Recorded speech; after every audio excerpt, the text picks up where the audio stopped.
안녕하세요. 그림빌 가족 여러분. 오늘 수요일 아침.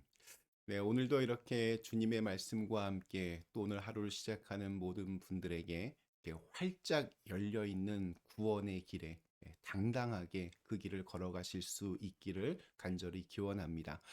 잠깐 광고 드리면 오늘 수요 오전 예배 오전 10시에 교회에서 있습니다. 네. 자, 그럼 오늘 함께 같이 우리 누가복음 18장 우리 24절에서 30절의 말씀으로 함께 오늘 이 아침 시작하도록 하겠습니다. 누가복음 18장 24절에서 30절의 말씀.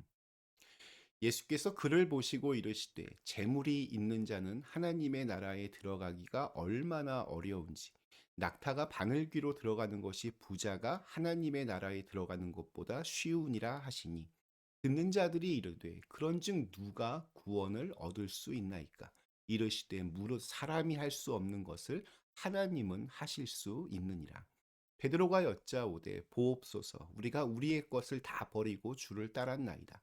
이르시되 내가 진실로 너희에게 이르노니 하나님의 나라를 위하여 집이나 아내나 형제나 부모나 자녀를 버린 자는 현세의 여러 배를 받고 내세의 영생을 받지 못할 자가 없느니라 하시니라.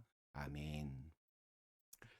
네, 우리 오늘 읽은 말씀 굉장히 유명한 말씀 중 하나이지만 참 이게 이 말씀이 이게 맞나 이렇게 마음이 편하지 않은 그런 내용입니다. 예수님의 말씀이 너무 강하기 때문입니다. 재물이 있는 자는 하나님의 나라에 들어가기가 얼마나 어려운가. 그리고 이어서 낙타가 바늘귀로 들어가는 것이 부자가 하나님의 나라에 들어가는 것보다 쉽다. 참 이걸 받아들이기가 참 어려운 그러한 말씀입니다. 그래서인지 논란도 많고 또 여러 다양한 해석들도 존재합니다. 제가 알고 있는 대표적인 설명이 두 가지가 있습니다. 하나는 낙타가 아니라 이 밧줄이다. 이러한 주장이 있습니다. 신약 성경은 헬라어로 그렇게 기록되었지만 예수님은 당시에 아람어를 사용하셨습니다.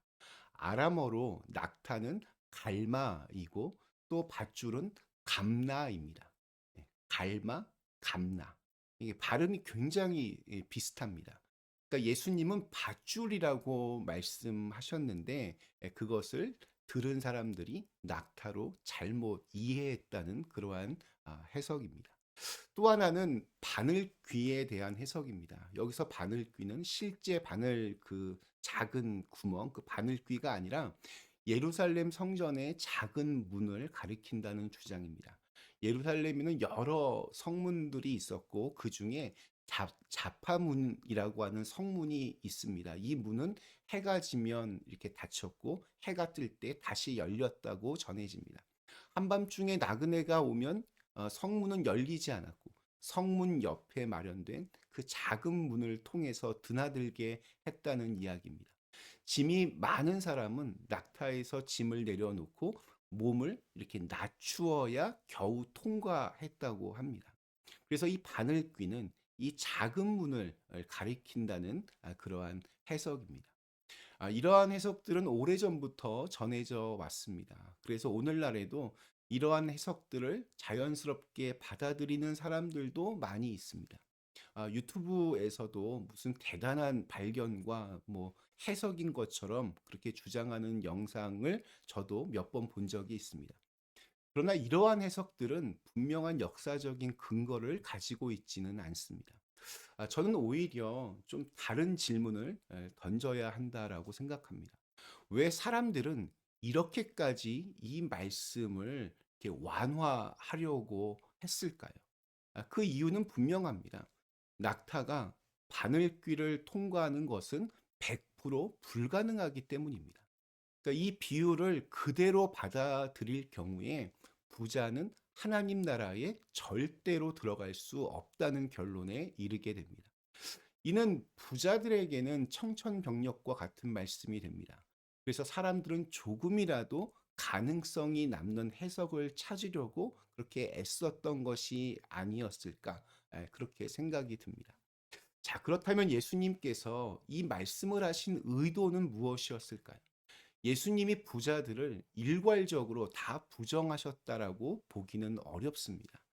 또한 부자가 하나님 나라에 들어갈 수 없다고 단정하신 말씀으로 그렇게 이해하는 것도 조금 문제가 있어 보입니다.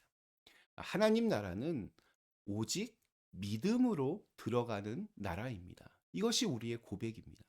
그 믿음은 남녀노소 또 빈부귀천을 가리지 않고 누구에게나 열려 있고 누구에게나 주어지는 하나님의 선물입니다. 부자라고 해서 믿음을 가질 수 없을 리가 없고 또 믿음이 있다면 하나님 나라에 들어가지 못할 이유도 없습니다. 예수님이 어떤 특정 계층을 배제하셨다고 보기는 어렵습니다. 또 사실 뭐 부자의 기준도 어떻게 정하냐 이것도 사실은 불분명합니다. 자, 그렇다면 이 과격한 비유의 목적은 무엇이었을까? 네, 오늘 말씀을 자세히 보면 청자, 즉 듣는 사람들이 지금 바뀌어 있습니다. 질문하는 사람은 그 관리 부자 청년이 아닙니다. 그 자리에 있던 사람들이 예수님께 묻습니다. 그렇다면 누가 구원을 얻을 수 있겠습니까? 이 질문에는 당혹감이 서려 있습니다. 그들은 이렇게 근심하며 돌아간 그 관리처럼 그렇게 경건하고 도덕적이며 사회적으로 성공한 사람이라면 당연히 하나님 나라에 들어갈 것이라는 확신이 있었습니다. 당시 사회에는 이렇게 종교적인 어떤 상식이 있었습니다. 가진 사람이 복을 받은 사람이고 영향력이 있는 사람이 하나님께 가까운 사람. 반대로 가난한 사람, 병든 사람, 사회적으로 밀려난 사람은 하나님 나라와는 거리가 멀다라고 그렇게 여겼습니다. 예수님은 이 상식을 그대로 두지 않으십니다. 그래서 일부러 충격적인 언어를 사용하십니다. 부자는 하나님 나라에 들어갈 수 없다.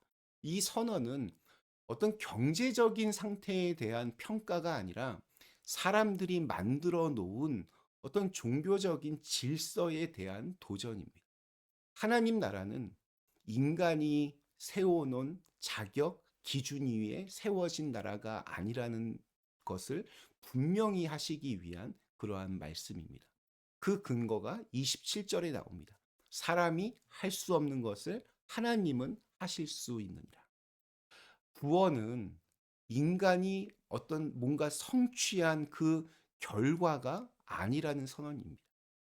그러니까 어떤 희생의 크기로 계산되지 않습니다. 헌신의 양으로 그렇게 평가되는 것이 아닙니다. 하나님 나라의 문은 인간의 결단이 아니라 하나님의 은혜로 그렇게 열려 있습니다. 네, 오늘날 뭐 이단들은 말할 것도 없고 또 일부 과격한 교회들은 오늘의 말씀을 근거로 맹목적인 헌신을 요구하기도 합니다. 뭐 집을 버리고 가족을 버리고 삶을 버려야만 구원을 받을 수 있는 것처럼 그렇게 말하기도 합니다. 재산을 바치지 않으면 믿음이 없는 것으로 그렇게 몰아갑니다. 지도자에게 절대적으로 순종하지 않으면 하나님 나라에서 탈락하는 것처럼 그렇게 위협합니다. 예수님의 과격한 이 비유를 문자 그대로 끌어당겨서 사람을 통제하는 도구로 그렇게 사용합니다. 그러나 그것은 누가복음의 정신과 정면으로 배치됩니다. 예수님은 삶을 파괴하는 방식으로 하나님 나라를 말씀하지 않으십니다. 예수님의 말씀은 헌신을 강요하기 위한 것이 아니라 헌신을 자격으로 만들지 않기 위한 선언입니다. 하나님 나라는 더 많이 버린 사람이 들어가는 나라가 아니라 자기의 그 조건을 혹은 자신이 뭔가 증명하고 싶은 어떤 것을 가지고 그것을 가지고 구원과 연결시키려고 하는 그 태도를 내려놓는 사람들이 들어가는 그러한 나라입니다. 하나님 나라는 서열로 정해지지 않습니다. 누구에게나 열려 있지만 그 문은 인간이 만들어 놓은 기준을 들고는 통과할 수 없습니다. 그 기준을 다 내려놓을 때 비로소 문이 보입니다.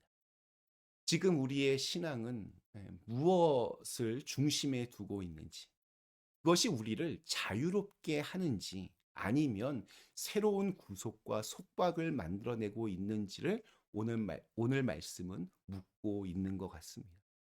이렇게 편협한 고정관념을 깨뜨리는 것이 바로 하나님 나라의 아주 중요한 속성 중 하나입니다. 오늘 우리에게 주신 하루 좀 맹목적인 그러한 헌신이 아니라 분별 있는 믿음으로 하나님 나라를 바라보면서 두려움이 아니라 평안 속에서 그 나라를 살아가실 수 있기를 간절히 기원합니다. 우리 잠시 함께 기도하겠습니다. 좋으신 하나님, 저희로 하여금 우리 마음에 구원에 대한 분명한 확신이, 그리고 그 길을 주님과 함께 동행할 때 또 우리가 함께 얻을 수 있는 그 주님의 은혜를 늘 생각하면서 아무 조건 없이 주어지는 그 은혜에 감사하며 또 오늘 하루를 믿음으로 살아가게 하여 주시옵소서. 예수님의 이름으로 간절히 기도드리옵나이다. 아멘.